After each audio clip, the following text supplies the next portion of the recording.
My parents took my savings for my brother. Then I became richer than them. I am Naomi Chin, 28 years old, and the day my parents emptied my bank account without asking was the day I stopped being their obedient daughter. Standing in that bank lobby, staring at a balance of $47 when there should have been $23,000, I had no idea that within 5 years I would be worth more than my parents ever dreamed possible. But not in the way they expected. If you have ever been the child whose dreams were sacrificed for a sibling's comfort, drop a comment below and subscribe to see how I turned my family's betrayal into the empire they never saw coming. Growing up in San Diego, California, our family looked perfect from the outside. My father, David Chin, owned a moderately successful accounting firm. My mother, Susan, worked part-time as a real estate agent, though her actual full-time job seemed to be managing my brother's life. We lived in a nice 3-bedroom house in a decent neighborhood, took yearly vacations to Lake Tahoe, and always had dinner together at 6:30 p.m. sharp. There were 2 Chin children. My older brother, Marcus, 31, was the sun around which our family orbited. Everything revolved around his needs, his wants, his future. Marcus played varsity basketball in high school, though he rode the bench most games. He majored in business administration at a state college, though he barely maintained AC average. After graduation, Dad hired him at the accounting firm, where he spent more time planning happy hours than actually working. Then there was me, Naomi, perpetually existing in Marcus's shadow. Unlike my brother, I actually excelled at things. I taught myself graphic design at 14, started a small freelance business at 16, and graduated high school with honors while working 20 hours a week at a local coffee shop. I had dreams of attending the Rhode Island School of Design, one of the best design schools in the country. I had the grades, the portfolio, and the ambition. What I did not have was my parents' support. Design is not a real career, Naomi, my father would say dismissively whenever I brought it up. You need something stable. Something practical. My mother's response was even worse. You know we are saving for Marcus's future. He will need capital to expand the business someday. Maybe you could do community college and live at home? Save everyone some money. At family dinners, the conversation always centered on Marcus. His basketball games that he barely played in, his classes that he was struggling with, his social life, his plans, his everything. If I tried to share something about my freelance work or design awards, Dad would nod politely and immediately pivot back to Marcus. That is nice, sweetheart. Marcus, tell us about that new client you brought in. The client Marcus had not actually brought in. I knew because I did the books for Dad's firm occasionally. Marcus's new client was actually a referral from Dad's golf buddy. But truth did not matter as much as maintaining Marcus's image as the golden child. I learned early that if I wanted anything in life, I would have to get it myself. So that is exactly what I did. At 16, I started taking on more serious freelance graphic design work. Local businesses needed logos, flyers, social media graphics. I charged reasonable rates and delivered quality work quickly. Word spread. Within a year, I had steady clients and was making more than my allowance had ever been. I opened my own bank account, the one my parents knew about but rarely asked about. Every dollar I earned went into that account. I saved relentlessly. While my friends spent money on movies and mall trips, I worked. While Marcus partied through college on our parents' dime, I built a portfolio and a client base. By the time I graduated high school at 18, I had saved $23,000. It was not enough for Rhode Island School of Design, but it was enough for the local state university with a decent design program. More importantly, it was mine. I had earned every single dollar through late nights, weekend work, and sacrificing the carefree teenage years everyone else seemed to enjoy. I am going to State University, I announced at dinner one night during my senior year. I have saved enough for my first year, and I will keep freelancing to cover the rest. I can live in the dorms and... That is wonderful, honey, Mom interrupted, but her smile seemed forced. Although, have you considered living at home? The dorms are so expensive. I want the full college experience, I said firmly. I have been planning this for years. Dad exchanged a look with Mom that I could not quite read. We will discuss it, he said, which was his way of ending conversations he did not want to have. 3 weeks before I was supposed to pay my first semester deposit, everything fell apart. I was at the coffee shop, finishing my shift, when I got the notification on my phone. Account balance, $47.23. My heart stopped. I checked again, thinking it must be a mistake. An app glitch. Something. But when I called the bank from the stockroom, my hands shaking so badly I could barely hold the phone, the representative confirmed my worst nightmare. There was a withdrawal 3 days ago for $22,900, she explained. The account holder authorized it. I am the account holder, I said, my voice rising. I did not authorize anything. I see here that David Chin is listed as a joint account holder since you were a minor when the account was opened. He came in with proper identification and... I did not hear the rest. The phone slipped from my fingers as the reality crashed over me. My father had taken my money. All of it. 3 years of work. 3 years of sacrifice. Gone. I drove home in a daze. When I walked through the front door, my parents were in the living room with Marcus, who was grinning ear to ear. Naomi. Perfect timing, Marcus said, gesturing to his laptop screen. Check out this new car I just put a down payment on. BMW 3 Series. Not bad, right? The words did not make sense at first. Then I saw my mother's uncomfortable expression, my father's defiant posture, and I understood. Where did you get the money for that down payment? I asked quietly. The room went silent. Marcus looked confused. Mom and Dad helped me out. What's it to you? I turned to my father. You took my money. Now, Naomi, he began, his voice taking on that patronizing tone I had heard my entire life. Let me explain. You stole from me. It is not stealing, he said sharply. That was a family account. Family money. And Marcus needed it more than you did. He is establishing himself, building his future. You can start over. You are young. I am 18 years old. That was 3 years of my work. That was my college fund. My mother finally spoke, her voice pleading. Naomi, honey, you have to understand. Marcus needed a reliable car for work. His old one kept breaking down, and it was affecting his job performance. We were going to tell you, but you knew I would say no. I finished for her. So you just took it. You can still go to college, Dad insisted. Live at home. Go to community college first. It will work out fine. Community college was never my plan. I saved for university.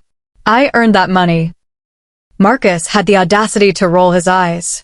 God, Naomi, stop being so dramatic. It is just money. You will make more. Besides, I am the one who will be taking over Dad's business someday. This is an investment in the family's future. Your future, I corrected. Not mine. Never mine. That is enough, Dad snapped. This discussion is over.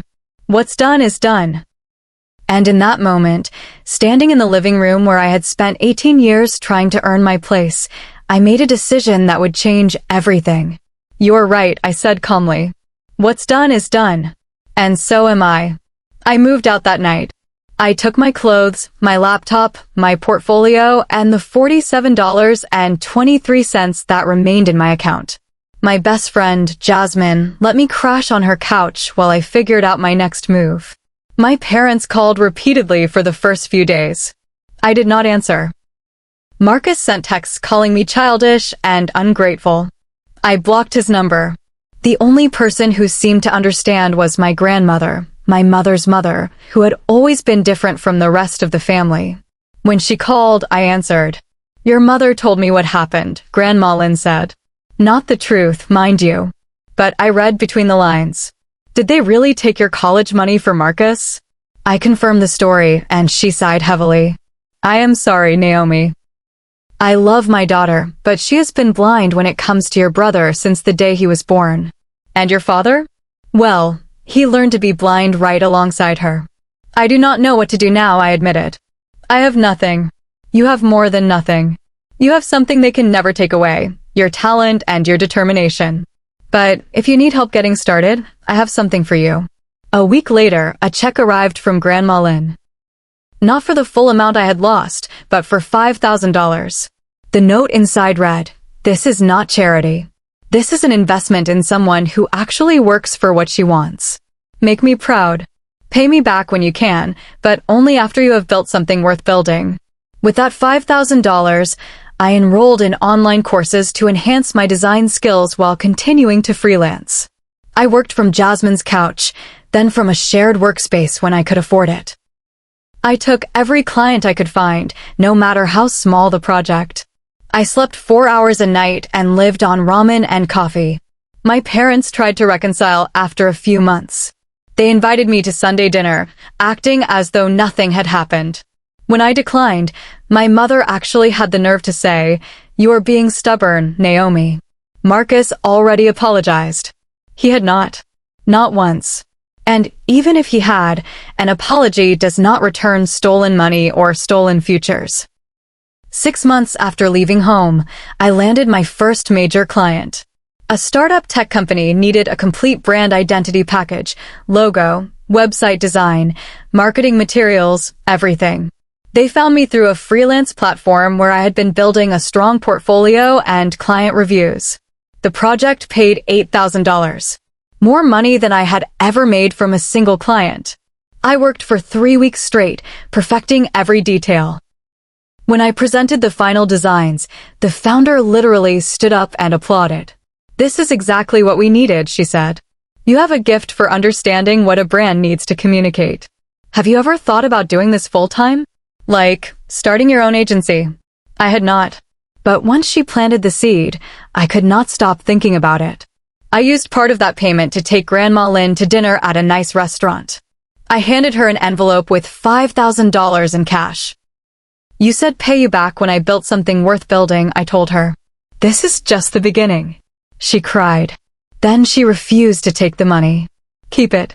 Build something bigger. That is how you truly pay me back." So I did. I registered my business, N-Design Studio. Just me, my laptop, and a dream that was starting to feel possible. I continued taking clients, building my portfolio, and slowly, steadily growing. But I made one critical decision that would change everything. I started focusing on a specific niche that no one else was serving well.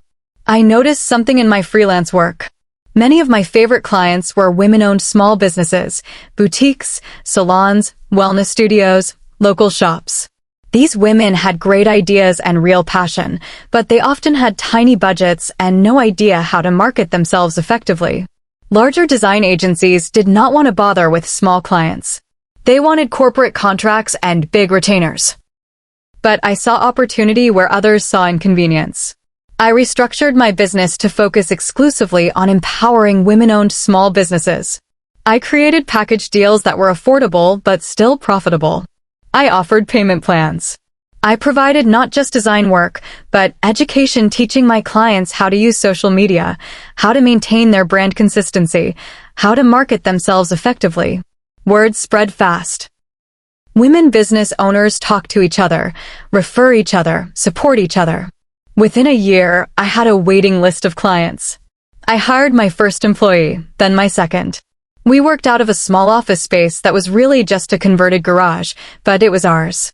My reputation grew. Local business publications started featuring my work. I spoke at small business conferences. My Instagram following grew from hundreds to thousands as I shared before and after transformations of small businesses I had helped rebrand. By age 22, just 4 years after my parents had stolen my savings, N-Design Studio was bringing in $200,000 in annual revenue. I had 6 employees, a real office space, and clients across the country. And my family had no idea. I had cut off all contact with my parents and Marcus. They did not know where I lived or what I did for work. As far as they knew, I was probably still struggling, proving their point that I should have just accepted their decision and stayed home. Grandma Lynn knew everything, of course. She was my only family connection, and she kept my secrets. When my mother asked about me, Grandma would say vague things like, "She is doing fine. Working hard." What my family did not know was that I had expanded beyond just design services. I had started noticing another gap in the market. Women entrepreneurs needed not just design work, but comprehensive business support. I launched a second company, Elevate Consulting. We provided business planning, financial consulting, and strategic marketing specifically for women-owned businesses. I hired experts in each area and created affordable package deals that made professional business consultation accessible to people who typically could not afford it. The two companies worked together beautifully. N-Design Studio created the visual brand. Elevate Consulting built the business strategy. We became a one-stop shop for women who wanted to turn their passion into profitable businesses. By age 25, my combined companies were generating $2 million in annual revenue. I had 30 employees across both businesses. We had moved into a beautiful office space in downtown San Diego. I drove a Tesla that I had paid for in cash. I owned a small condo with a view of the bay. I had built something my parents had told me was impossible, and they had no idea. It happened at a local business awards ceremony. I had been nominated for Young Entrepreneur of the Year and invited to attend the gala. I brought Jasmine as my +1 and Grandma Lynn as my honored guest. I was wearing a custom designer dress, my hair professionally styled, feeling confident and proud of what I had built. When they announced my name as the winner, I walked to the stage and accepted the Crystal Trophy, gave a short speech about empowering women in business, and posed for photos with the mayor. I did not see them in the audience until I returned to my table. My father, mother, and Marcus were seated 3 tables away. They were there because Dad's accounting firm had been nominated in a different category, and they were staring at me like I had grown a second head. I watched them excuse themselves from their table and make their way toward mine. I had 30 seconds to prepare myself for the first conversation with my parents in 7 years.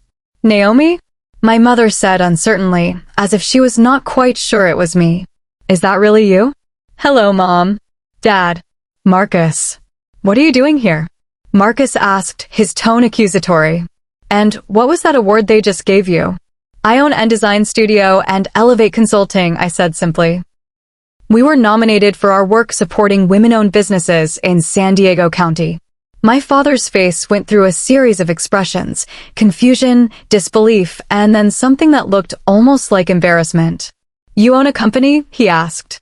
2 companies, actually. How is that even possible? When did this happen?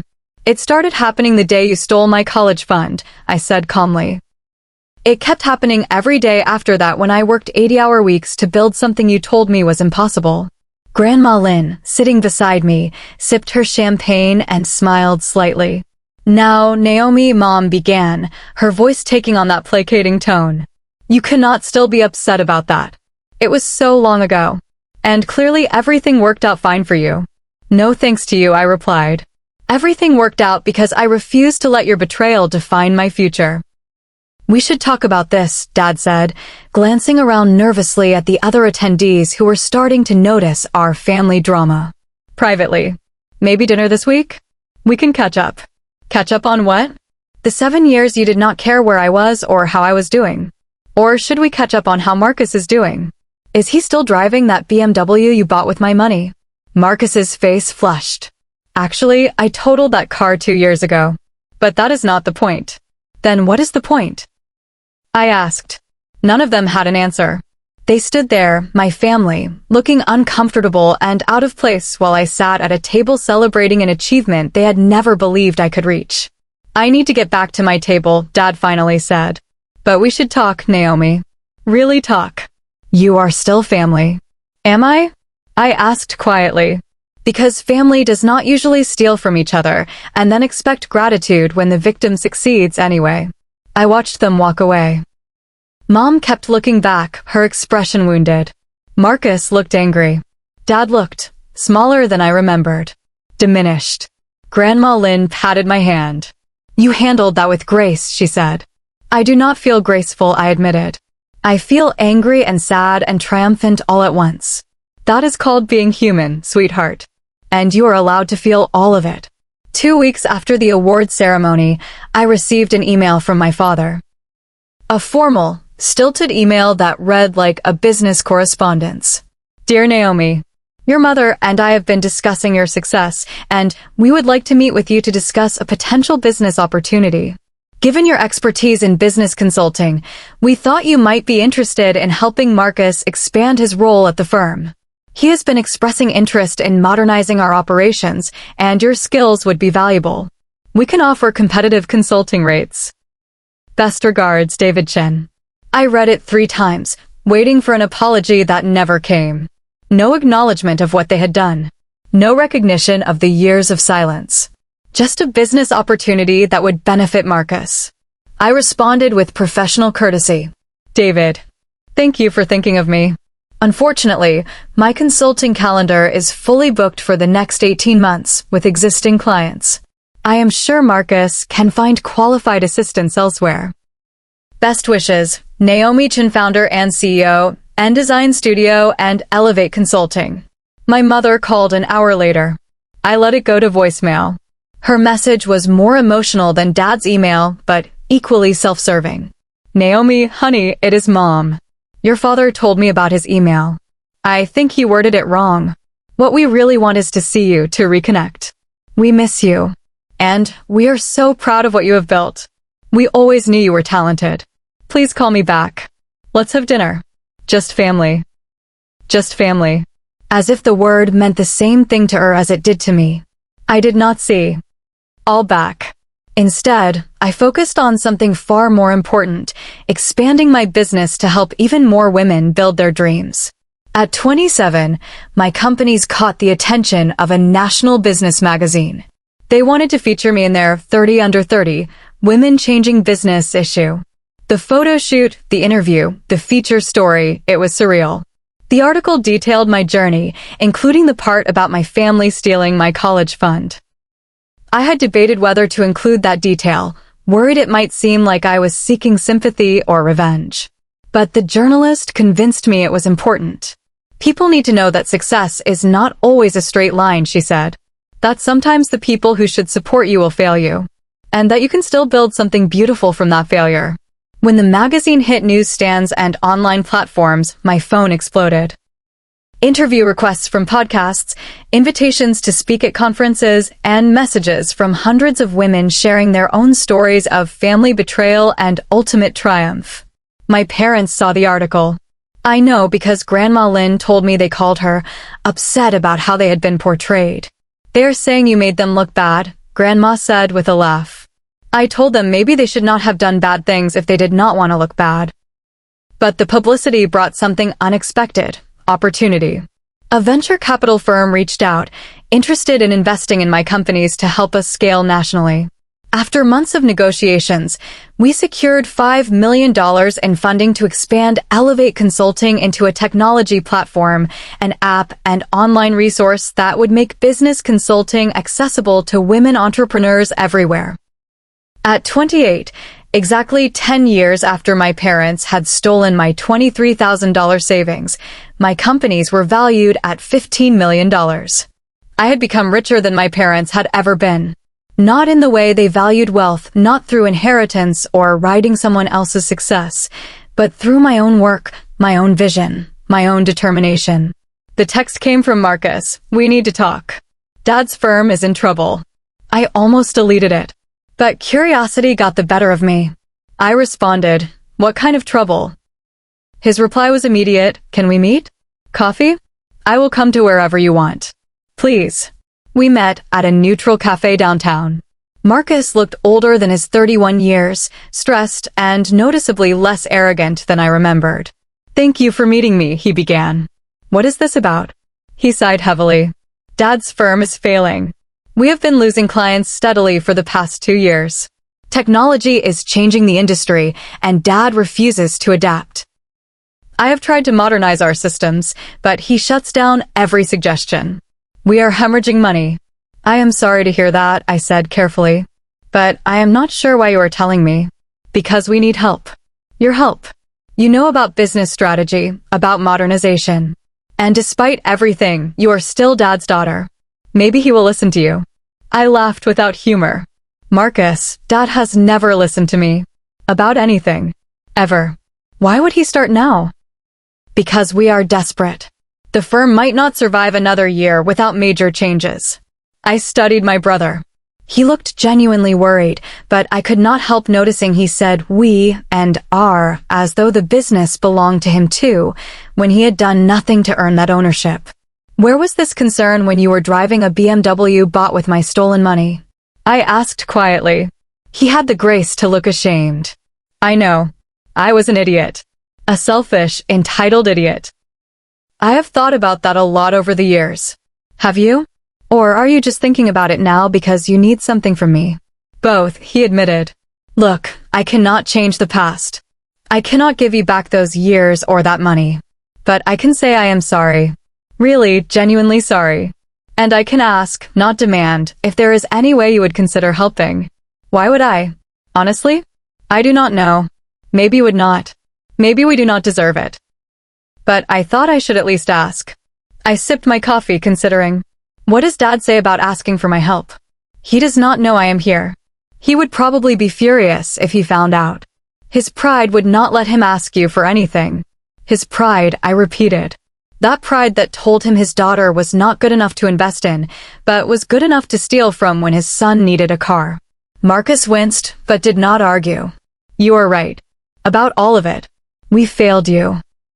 I failed you. And we are probably going to fail the business too, because we do not know how to adapt the way you did. I set down my coffee. I will think about it. But I am not promising anything. That is more than I expected, he said quietly. Thank you for even considering it.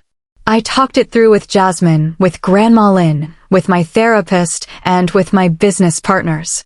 Everyone had different advice. Do not do it, Jasmine said firmly. They do not deserve your help. Let them fail. Do what feels right to you, Grandma Lynn counseled. But remember that helping them does not mean forgetting what they did. My therapist asked the important question, what do you need from this? Is it about them or about you? I realized the answer had nothing to do with my family.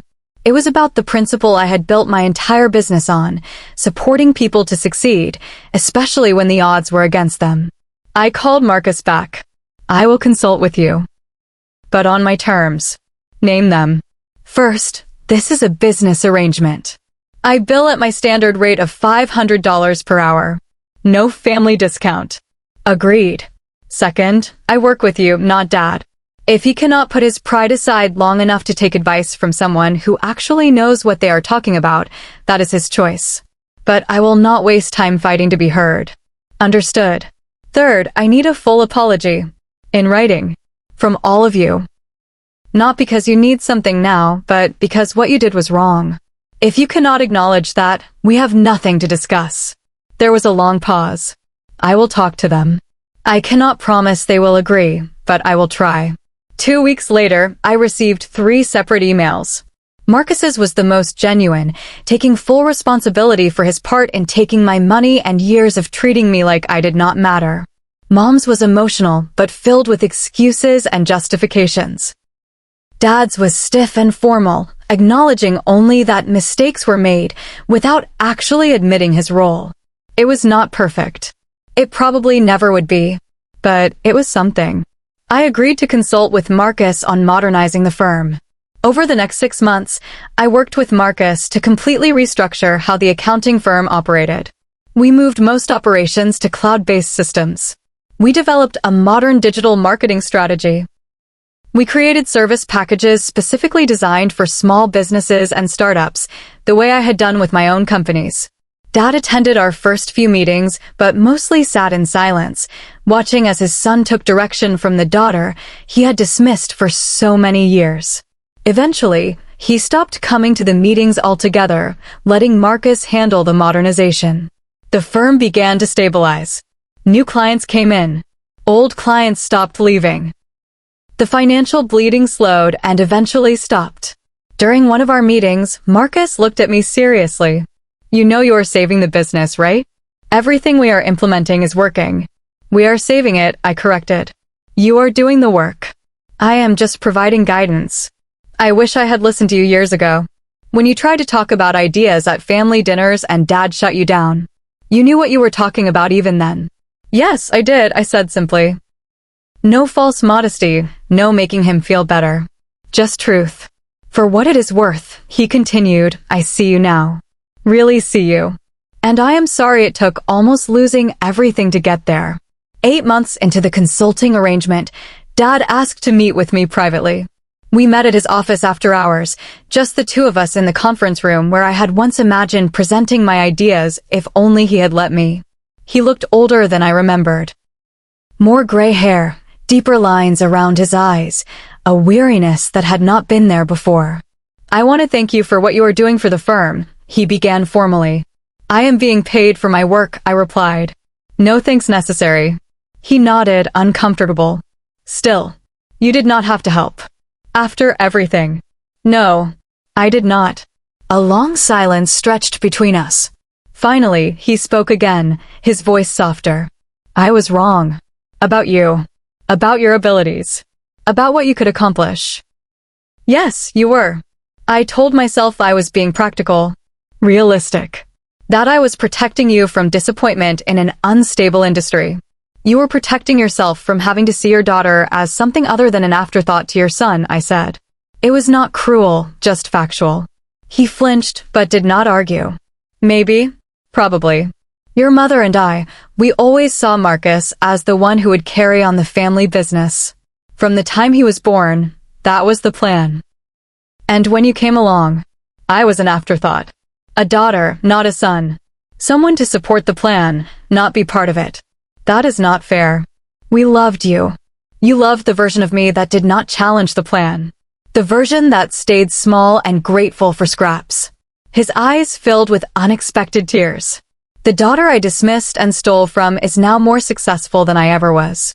The irony is not lost on me, Naomi. It should not be. You had real talent in your house all along.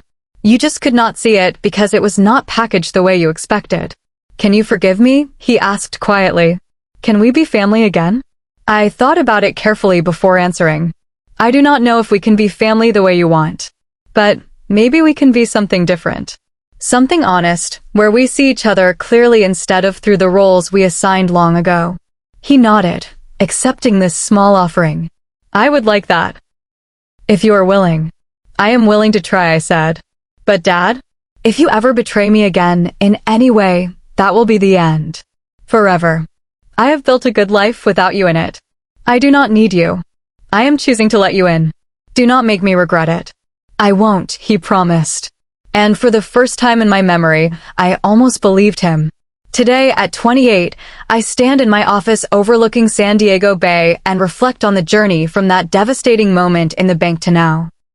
N-Design Studio and Elevate Consulting now serve thousands of women entrepreneurs across the country.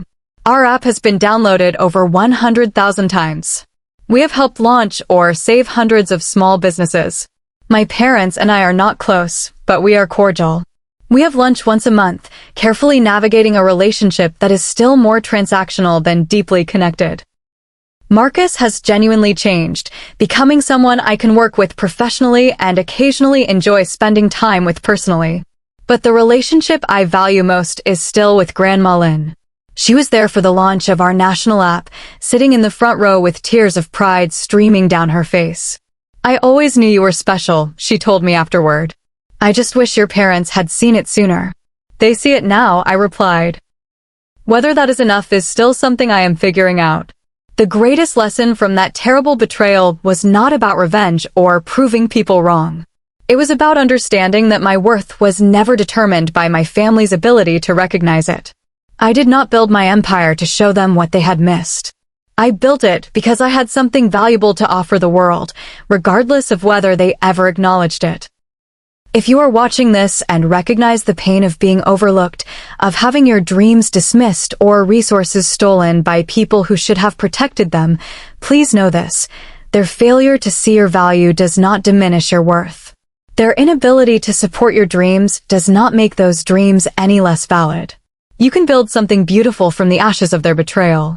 Not because you are trying to prove them wrong, but because you know your own worth even when they do not. What unexpected paths led you to success when your original plans were destroyed? Have you ever had to rebuild from nothing after someone you trusted betrayed you? Share your experiences in the comments below. And if this story resonated with you, please like, subscribe, and share to help others who might be feeling invisible in their own families. Remember that sometimes the family we create through our work and community becomes more supportive than the family we were born into. Thank you for witnessing my journey from betrayal to empire. Remember that your worth exists independent of anyone else's recognition, and that building something meaningful is always the best response to those who doubted you.